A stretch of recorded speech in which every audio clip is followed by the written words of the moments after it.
Great Nicobar project आखिरकार क्या है? इसको लेकर राजनीतिक विवाद क्यों गहराता जा रहा है? राहुल गांधी लगातार इस प्रोजेक्ट का विरोध कर रहे हैं, इसे प्रगति और आदिवासी विरोधी बता रहे हैं। राहुल गांधी का दावा है कि यह अब तक का सबसे बड़ा करप्शन का जरिया बना है। इसको लेकर बहुत सारी बातें इसको लेकर की जा रही हैं। डिप्लोमेट से लेकर रणनीतिक जानकार भी इसकी अहमियत की वकालत कर रहे हैं। उनका कहना है कि इसके जरिए भारत एक बड़ी रणनीतिक बढ़त बना सकता है। इन सब विवादों और सवालों के बीच में हम ये जानते हैं कि दरअसल ये ग्रेट निकोबार प्रोजेक्ट आखिरकार क्या है, क्यों इसका विरोध किया जा रहा है और इसके फायदे क्या क्या है।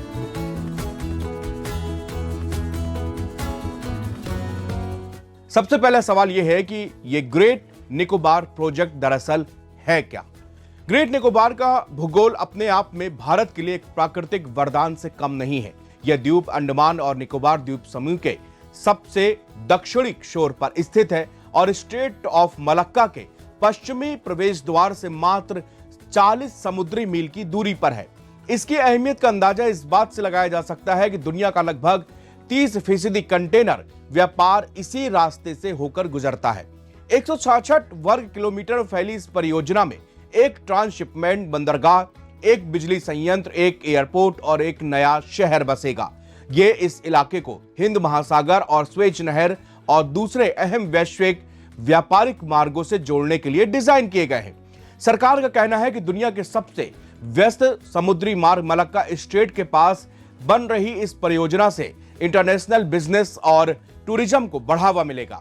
सरकार का अनुमान है कि 30 सालों में परियोजना पूरी होने तक द्वीप पर लगभग 6.5 लाख लोग रह रहे होंगे। विशेषज्ञों का मानना है कि अरबों डॉलर की यह योजना क्षेत्र में चीन के बढ़ते असर के मुकाबले के लिए भारत के एक टारगेट का एक हिस्सा है। दूसरा सवाल यह है कि ग्रेट निकोबार प्रोजेक्ट भारत को इससे फायदा क्या होगा। नीति आयोग ने 2021 में the great Nicobar island development project का प्रस्ताव दिया था। गलाथिया खाड़ी में प्राकृतिक रूप से बने 18 से 20 मीटर गहरे बंदरगाह पर निर्मित इस माल ढुलाई बंदरगाह का लक्ष्य 2028 तक 4 मिलियन TEU और 2058 तक 16 मिलियन TEU का क्षमता हासिल करना है। यह मलक्का स्ट्रेट के मुहाने के पास स्थित सिंगापुर की क्षमता को चुनौती देगा, जिससे चीन सबसे ज्यादा डरता है। एक अंतर्राष्ट्रीय ग्रीनफील्ड हवाई अड्डा भी बनाया जाएगा, जहां पर बड़े विमान भी उतर पाएंगे। इसमें 3300 मीटर का रनवे, 450 मेगावाट का सौर और गैस संचालित विद्युत संयंत्र भी रहेगा। इन दोहरे इस्तेमाल वाली सैन्य और नागरिक सुविधाओं के साथ अंडमान निकोबार ट्राई सर्विसेज कमान को एक अग्रणी रणनीतिक शाखा के रूप में एडवांसमेंट भी किया जाएगा। मौजूदा अमेरिका ईरान संघर्ष के दौरान हॉर्मुज स्ट्रेट बाधित हो गया। ईरान के कंट्रोल वाले हॉर्मुज से होकर ही दुनिया का 20% तेल और गैस की सप्लाई होती है। ऐसे में ग्रेट निकोबार प्रोजेक्ट विकसित होने से भारत मलक्का का बेहतर फायदा उठा सकेगा। अब राहुल गांधी या फिर तमाम पर्यावरणविद की ये जो चिंताएं हैं वो इस प्रोजेक्ट को लेकर क्या है, इसको समझते हैं। इस योजना ने उन द्वीपवासियों के बीच में एक चिंता पैदा की है जिन्हें अपनी जमीन, संस्कृति और जीवन शैली के खोने का डर है। उन्हें डर है कि यह परियोजना उन्हें विलुप्त होने के कगार तक पहुंचा सकती है।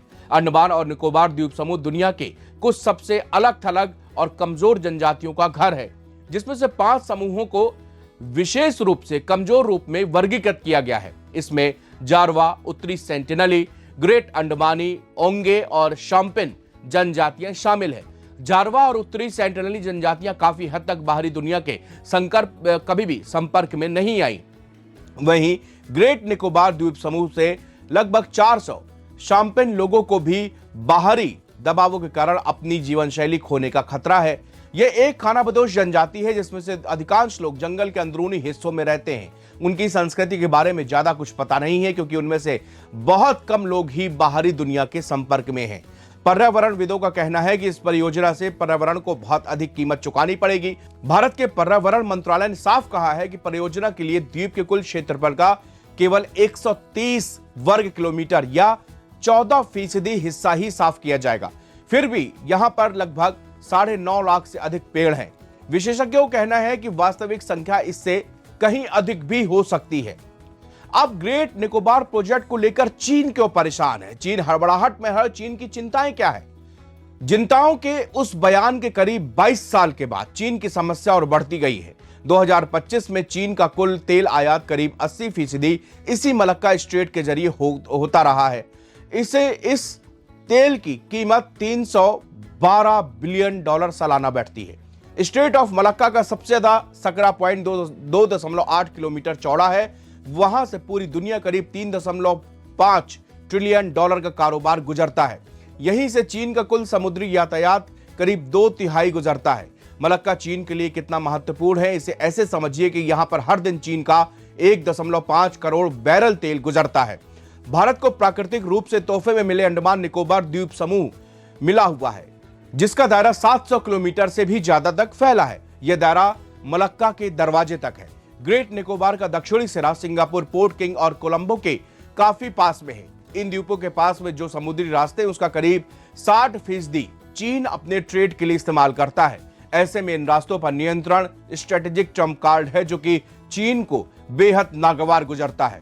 अब भारत ने जब से प्रोजेक्ट बनाना शुरू किया है, चीन की टेंशन बढ़ी है।